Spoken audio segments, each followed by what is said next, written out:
शिव पुराण श्री रुद्र संहिता द्वितीय खंड 24वां अध्याय। शिव की आज्ञा से सती द्वारा श्री राम की परीक्षा।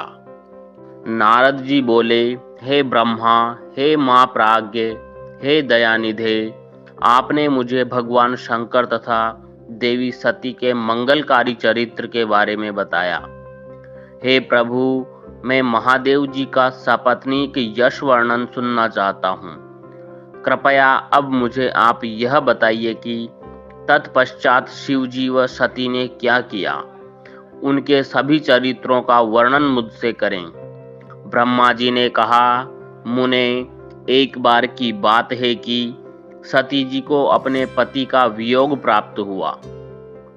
यह वियोग भी उनकी लीला का ही रूप था, क्योंकि इनका परस्पर वियोग तो हो ही नहीं सकता है। यह वाणी और अर्थ के समान है। यह शक्ति और शक्तिमान है तथा चित्र स्वरूप है। सती और शिव तो ईश्वर है। वे समय समय पर नई नई लीलाएं रचते हैं। सूत जी कहते हैं, महर्षियों, ब्रह्मा जी की बात सुनकर नारद जी ने ब्रह्मा जी से देवी सती और भगवान शिव के बारे में पूछा कि भगवान शिव ने अपने पत्नी सती का त्याग क्यों किया। ऐसा किस लिए हुआ कि स्वयं वर देने के बाद भी उन्होंने देवी सती को छोड़ दिया। प्रजापति दक्ष ने अपने यज्ञ के आयोजन में भगवान शिव को निमंत्रण क्यों नहीं दिया और यज्ञ स्थल पर भगवान शंकर का अनादर क्यों किया। उस यज्ञ में सती ने अपने शरीर का त्याग क्यों किया तथा इसके पश्चात वहां पर क्या हुआ। हे प्रभु, कृपा कर मुझे इस विषय में सविस्तार बताइए। ब्रह्मा जी बोले, हे महाप्राज्ञ नारद, मैं तुम्हारी उत्सुकता देखकर तुम्हारी सभी जिज्ञासाओं को शांत करने के लिए तुम्हें सारी बातें बताता हूँ। ये सभी भगवान शिव की ही लीला है। उनका स्वरूप स्वतंत्र और निर्विकार है। देवी सती भी उनके अनुरूप ही है। एक समय की बात है, भगवान शिव अपनी प्राण प्रिया पत्नी सती के साथ अपनी सवारी नंदी पर बैठकर पृथ्वी लोक का भ्रमण कर रहे थे। घूमते घूमते वो दंडकारण्य में आ गए। उस वन में उन्होंने भगवान श्री राम को उनके भ्राता लक्ष्मण के साथ जंगलों में भटकते हुए देखा। वे अपनी पत्नी सीता को खोज रहे थे, जिसे लंका का राजा रावण उठाकर ले गया था। वे जगह जगह भटकते हुए उनका नाम पुकार उन्हें ढूंढ रहे थे। पत्नी के बिछुड़ जाने के कारण श्री राम अत्यंत दुखी दिखाई दे रहे थे।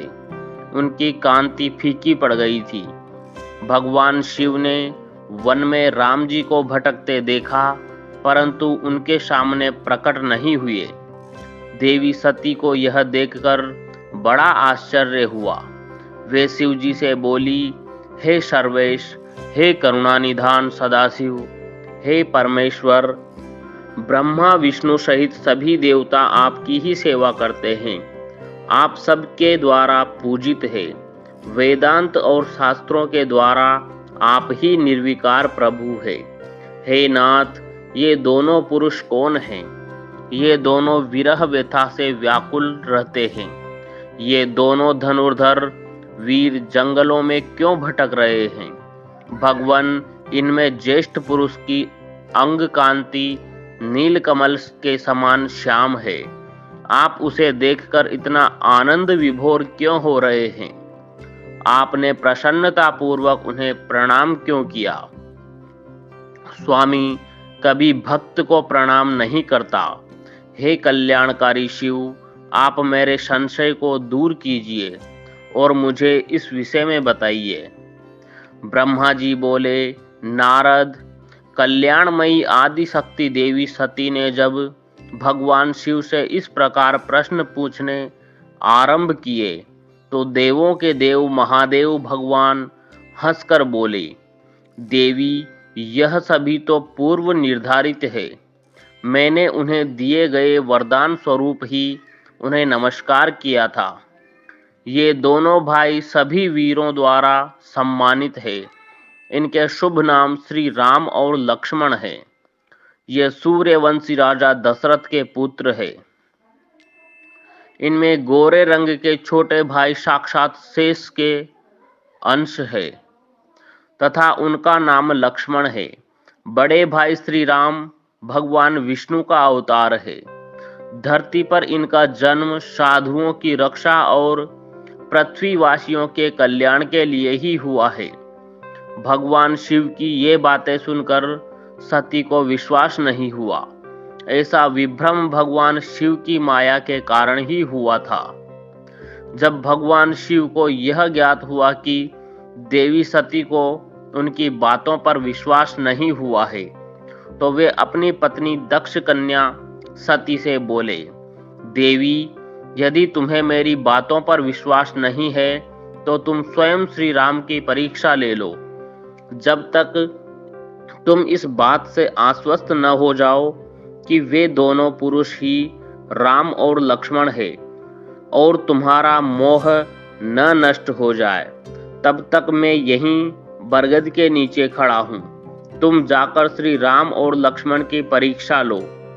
ब्रह्मा जी बोले, हे महामुने नारद, अपने पति भगवान शिव के वचन सुनकर सती ने अपने पति का आदेश प्राप्त कर श्री राम लक्ष्मण की परीक्षा लेने की ठान ली।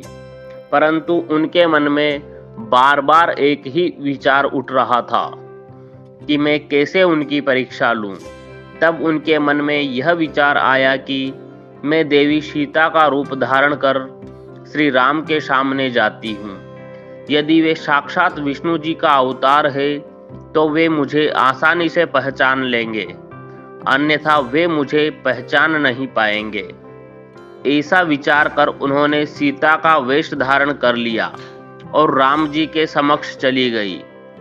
सती ने ऐसा भगवान शिव की माया से मोहित होकर ही किया था। सती को सीता के रूप में देखकर राम जी सब कुछ जान गए। वे हंसते हुए देवी सती को प्रणाम करके बोले, हे देवी सती, आपको मैं नमस्कार करता हूँ। हे देवी, आप तो यहाँ हैं, परंतु त्रिलोकीनाथ भगवान शिव कहीं भी दिखाई नहीं दे रहे। बताइए देवी, आप इस निर्जन वन में अकेली क्या कर रही है और आपने अपने परम सुंदर और कल्याणकारी रूप को त्याग कर यह नया रूप क्यों धारण किया है? श्री रामचंद्र जी की बातें सुनकर देवी सती आश्चर्यचकित हो गई। तब वे शिव जी की बातों का स्मरण कर तथा सच्चाई को जानकर बहुत शर्मिंदा हुई और मन ही मन अपने पति भगवान शंकर के चरणों का स्मरण करती हुई बोली, हम अपने पति करुणा निधान भगवान शिव तथा अन्य पार्षदों के साथ पृथ्वी का भ्रमण करते हुए इस वन में आ गए थे। यहाँ आपको लक्ष्मण जी के साथ सीता की खोज में भटकते हुए देखकर भगवान शिव ने आपको प्रणाम किया और वहीं बरगद के पीछे खड़े हो गए। आपको वहां देख भगवान शिव आनंदित होकर आपकी महिमा का गान करने लगे। वे आपके दर्शनों से आनंद विभोर हो गए। मेरे द्वारा इस विषय में पूछने पर जब उन्होंने मुझे बताया कि आप श्री विष्णु का अवतार है, तो मुझे इस पर विश्वास ही नहीं हुआ और मैं स्वयं आपकी परीक्षा लेने यहाँ आ गई। आपके द्वारा मुझे पहचान लेने से मेरा सारा भ्रम दूर हो गया। हे श्री हरि, अब मुझे आप यह बताइए कि आप भगवान शिव के भी वंदनीय कैसे हो गए? मेरे मन में यही एक संशय है। कृपया आप मुझे इस विषय में बताकर मेरे संशय को दूर कर मुझे शांति प्रदान करें। देवी सती के ऐसे वचन सुनकर श्री राम प्रसन्न होते हुए तथा अपने मन में शिव जी का स्मरण करते हुए प्रेम विभोर हो उठे। वे प्रभु शिव के चरणों का चिंतन करते हुए मन में उनकी महिमा का वर्णन करने लगे। यह अध्याय यहीं समाप्त होता है। अगला अध्याय सुनने के लिए चैनल को सब्सक्राइब करना ना भूलें। धन्यवाद। ओम नमः शिवाय।